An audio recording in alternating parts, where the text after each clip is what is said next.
Hey, I'm here today to talk about SBS designs and some of our processing, namely the ISO Q2, which is a solid state isolating and focusing equalizer. It's used in nightclubs, sound reinforcement installs, mobile sound systems, recording studios both at home or professional, and mastering suites as well, both at home or professional commercial. It's a very unique isolator. It's got 5 usable front knobs or potentiometers. It's got a low frequency sweep, which you could sweep from 50 hertz up to 400 hertz, or from 3K up to 12K. It's got infinite cut, so when you cut it, it's gone. It's 3 bands of cut or boost, and the cut and the boost is up to 15 dB. It's a very unique processor because of the features. How the features basically work are the frequency for the low and high dictate to where the mid-range stops and starts. So basically right now, what I mean by that is I have the low frequency pot at 7 o'clock, which is 50 hertz, and I have the high frequency pot set at 7 o'clock, which is 3000 kilohertz. So right now, if I was playing a musical source, this sound system would be playing, or loudspeakers would be playing from 50 hertz to 3.1K. So these are shadow frequencies, I call them. So basically, it allows you to shadow around the mid-range and boost and cut to dial in the source to exactly how you like it. It's really unique because and really has a great effect because of the equalization factor of it. Because if you're playing a song on a sound system that's a little too bottom heavy, you could find the frequency that's too bottom heavy, you could notch it out, and then you could pull it back and really get a sound system and a song to open up. And if you have highs that are a little too raspy or mid-rangey or hashy, so it's a little too just too wide, it might be a bit edgy, you could then find the frequency, and you can actually bring out the ultra high top end from the source you're playing. I remember using this in the ISOQ, using this in a rental system, and the room was a very boomy room acoustically. So what happened was the low frequency was just going all over everything, and you couldn't even hear a word. So what we did was we cut the low frequency gain. We started notching up the low frequency until we found the frequency that the room was tight and clean, and the sound system opened up and sounded great. The back of the ESC is really unique because it has a lot of inputs and outputs. It's got balanced inputs and outputs. So if you're using it on a master output of a sound system or in a recording studio, balanced, you would use the XLR balanced ins and outs. Or it has unbalanced ins and outs. So if you're using it in a vintage DJ mixer or some mixers that have unbalanced circuits, you would go 1/4 inch out or RCA out to your RCA ins and outputs. And it's got an effects loop, which is selectable. So what happens is you would insert, say, the SP1, which is a high frequency high fidelity valve expander, and the SP1 Pro, and that allow you to use vacuum tubes by SBS Designs in your sound system and really warm up the source. I'll get into the SBS Designs high fidelity valve expanders, both the SP1 Pro and the SP1, on another video. But it leaves the options to use these amazing tube processors to get that tube warmth, or other processors, maybe effects processors or stuff like that. Now you see this knob here. This is a gain control. So that's basically used for is to dial the ISOQ in. So when you insert it in a sound system, the overall gain doesn't drop down lower or increase. So once you find that happy point of where the sound system is acting level wise, exactly how it would play level wise without any isolators in the sound system, you could leave it there. But if you still need a little more drive and punch to the system, you could increase it and get a little more oomph out of the sound system. You also could use it as a safety gain stage. So basically, if you know you have heavy-handed DJs that come in for rentals or in a nightclub situation that's installed, you could pull the sound system back without having to use limiters and all kinds of stuff that's going to degrade. So you save the integrity of the sound quality, and you're also saving the reliability of the sound system. Basically, right now, I'm going to do is I'm going to show you how a DJ might use it in a club. I have a little passage on a file I'm playing that has organs and stuff, so you could enhance and solo the organ and add more excitement to it. And then I'm going to play a source where I could EQ a song on the fly. So basically, when you're playing a record, if you don't like the way the record's sounding on that particular sound system, you could then bring out the high frequency, or cut back the high frequency, or cut back the mid-range if it's too mid-high. And you could bring up the low bottom end from 50 hertz and up, give a little more subby rounding sound to it, or a little more mid-bass, a shredded mid-bass articulation to a song. And then basically, once you find that, if you still want a little more punch from the sound system, you would then bring your mid-band up. So that's what's really nice about it. You're seeing some other components that have been released that are now offering some movable frequencies. SBS was the first to bring that to the market. So I'm going to play a passage right now with organs, and I'm going to manipulate it a little bit. What's nice about it, when you're manipulating it, you can manipulate it where it's more favored towards the mid-range, or it has a little more heft. So when you're hitting the mid pot, the system has a little more impact than it would if you had just mid-range. So I'm going to play a couple songs, and one's going to be, they're both excellent produced. One I'm going to use in a manipulating way, and the other one I'm going to use as an EQing way. So let me move this. And I'm going to be playing this on my prototype sound system. This is where I design all my, it's all SBS design amplifiers, SBS 9's crossover. And then I have a hi-fi line that I designed for home called Annabella Audio. And these are the A4s. And there are no room EQs. It's just straight audio. So basically, the signal path, let me just bring this down, goes from my media players. I have high-res files on my hard drive. It goes into a Benchmark DAC2 for incredible digital to analog conversion. And it's got a nice volume pot, so if I have a record that's low, I can bring it up so it'll match another song that's being played, or if it's too hot, I can pull it back. So I'm going to set it at 12 o'clock, and I'm going to play a source here.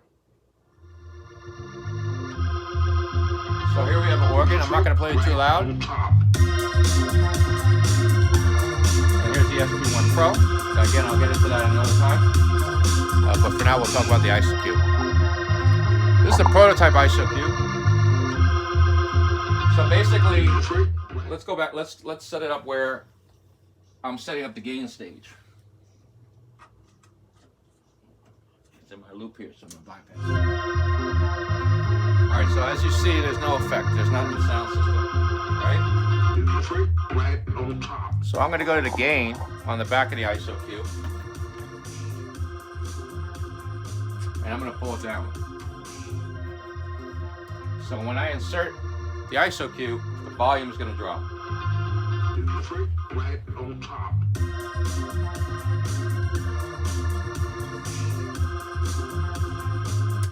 As you see, the volume drop. It's working, but the volume drop. So what I want to do is, I want to bring up the gain on the back of the ISOQ so it matches the volume as if it was not in the sound system. So the system is running perfectly at unity, and there's no volume enhancement, so I get perfect audio for my needs. So I'm going to start bringing up the gain.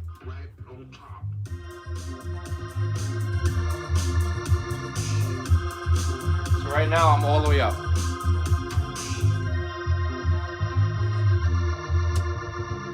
As you can see, the audio is perfectly even.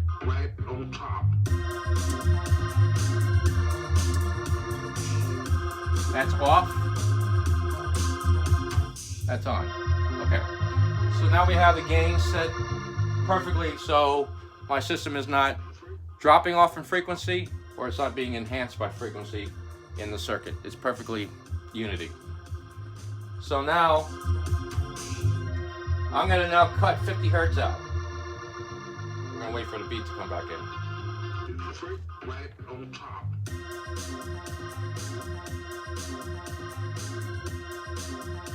Okay, so I have it looping right now. So that's cut, right now I'm cutting 50 hertz.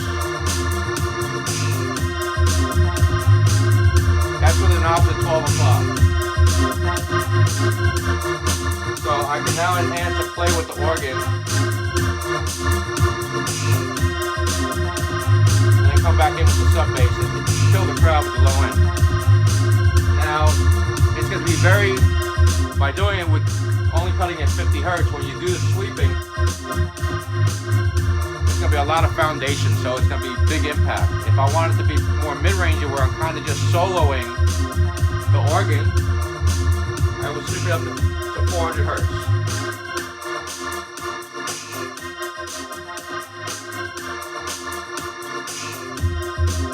And then come back in with the bass.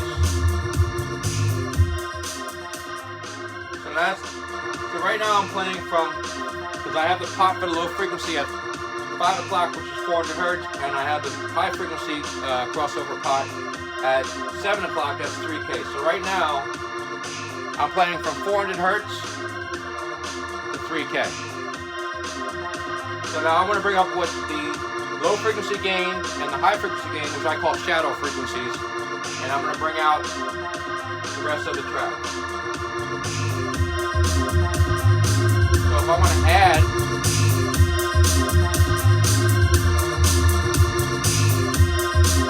brings the finger snap out.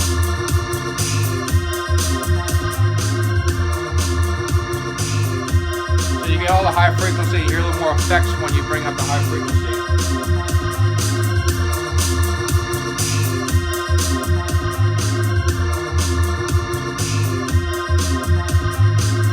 Or if I want to bring more low frequency out of the recording, I'm sweep it down to 50 hertz.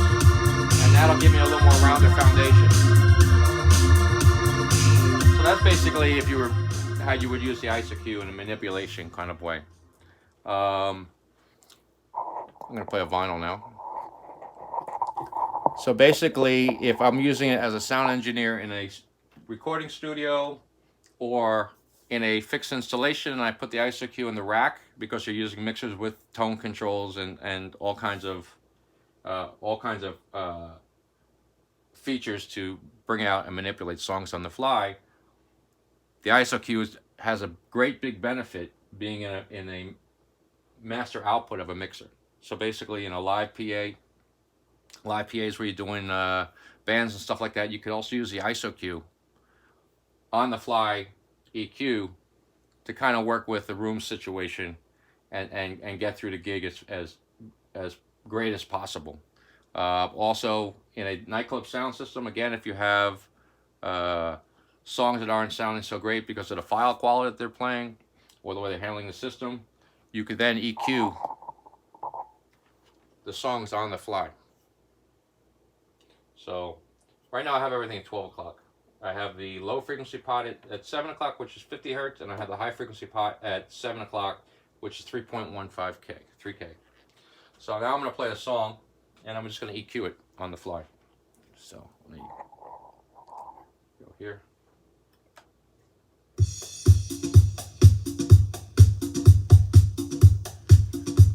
So right now what I'm hearing is the kick is masking the mids. So there's a lot of 120 hertz in this kick. So what I would do now is if I was EQing it on the fly, I would start bringing up the low frequency pot, which is a crossover point. And so right now it's a little too mid bass heavy.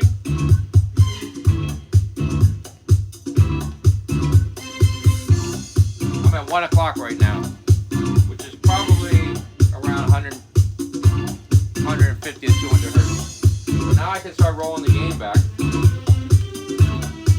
Now I lost the boominess of the kick. So now that I lost the boominess of the kick, now I can start bringing down the frequency.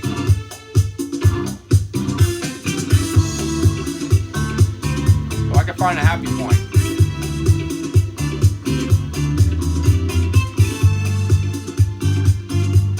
I'm at 9 o'clock.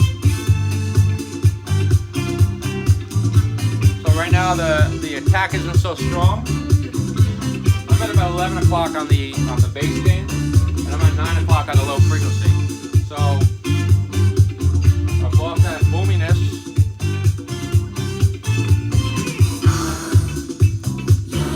But I'm getting the detail now in the bass and in the kick.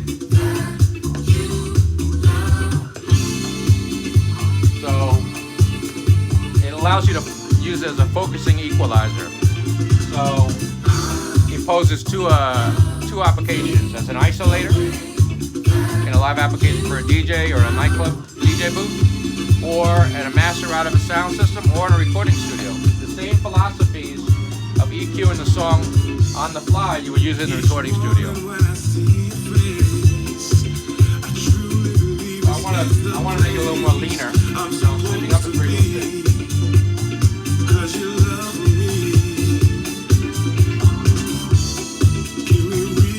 So now I found a happy medium between hearing the articulation of the bass player and the kick and the vocal. The vocal doesn't sound so masked because the bottom isn't over exaggerated over the rest of the signal. As you can see, I'm rolling down the frequency.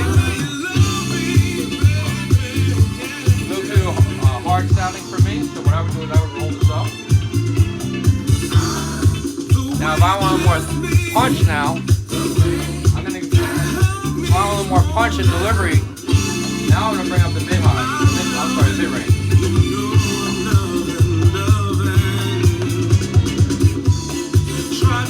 So now I'm getting a lot of musicality from the bass line.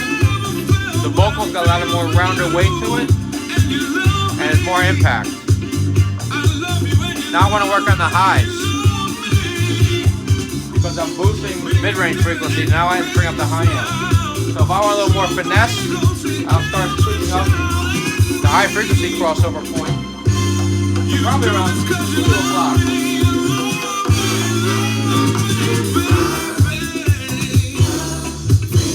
So once I think that's the frequency I want to be at, I bring up the highs. Then I start working around that gain and find the frequency.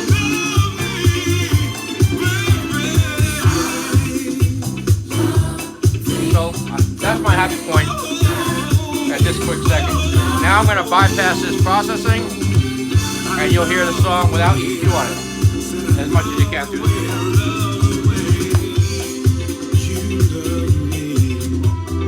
As you can see, everything dropped out.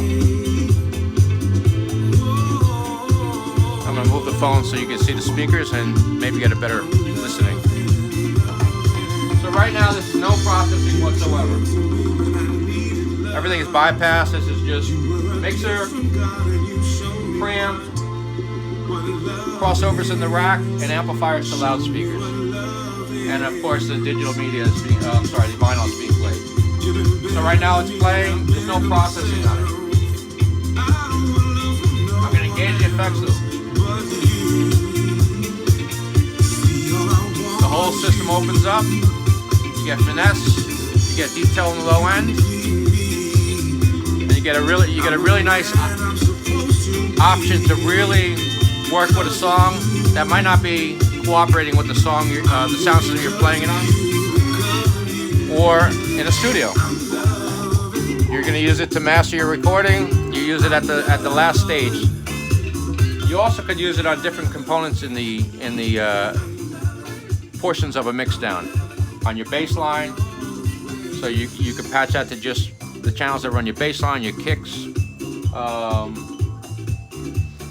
On the master, so get an overall as a program EQ, like I was explaining, and then again in a pro audio setup where you can use it as a master program EQ, so the techs have a chance to play with the song and get it to sound better that the DJ might not be aware of because they're lost behind the monitors, because they're playing the monitors very loud. So it really gives you the opportunities to take a source and get the most out of it and also play with it. Another beautiful thing for a studio, or if you're really paying attention with the ISOQ, is front panel is numbered. So you have numbers around every knob and markings. So what you could do is you could document with photos, or you could write down in your notes. Say you're doing a mix down and they recall the song to be remixed again because you need to go back and add more to it or take away parts of the song. You can recall your settings by your documented of notes and pictures, so you can set the ISO cue exactly how it was when you mixed. So I hope you enjoyed my little video, and you can get me at sbsdesigns2011@gmail.com. Again, that's sbsdesigns2011@gmail.com, and you can check out all the products on sbsslammer.com. So have a great day.